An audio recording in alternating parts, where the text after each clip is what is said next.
Shri P P Chitharanjan. Sir, ഈ കായൽ ടൂറിസത്തിൽ ഏറ്റവും കൂടുതൽ ആൾക്കാർ എത്തുന്നത് ഹൗസ് ബോട്ടുകളിൽ യാത്ര ചെയ്യുന്നതിനാണ്.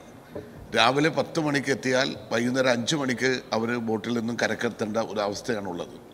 സാർ, എൻ്റെ ചോദ്യം, ഈ സഞ്ചാരികൾക്ക് രാത്രി കൂടി അവിടെ ഇത് ആസ്വദിക്കുവാൻ കഴിയുന്ന നിലയിൽ കായലിൽ മത്സ്യം പിടിക്കുന്ന തൊഴിലാളികളുടെ തൊഴിലിന് ബുദ്ധിമുട്ട് വരാത്ത നിലയിൽ പ്രത്യേക ട്രാക്ക് ഉണ്ടാക്കിക്കൊണ്ട് തന്നെ രാത്രിയും ഈ ഹൗസ് ബോട്ടുകൾക്ക് യാത്ര നടത്തുവാൻ കഴിയുന്ന, സഞ്ചാരികളുമായി കൊണ്ടുപോകാൻ കഴിയുന്ന സാഹചര്യം സൃഷ്ടിക്കുന്നതിന് വേണ്ടിയുള്ള നടപടി സ്വീകരിക്കുമോ?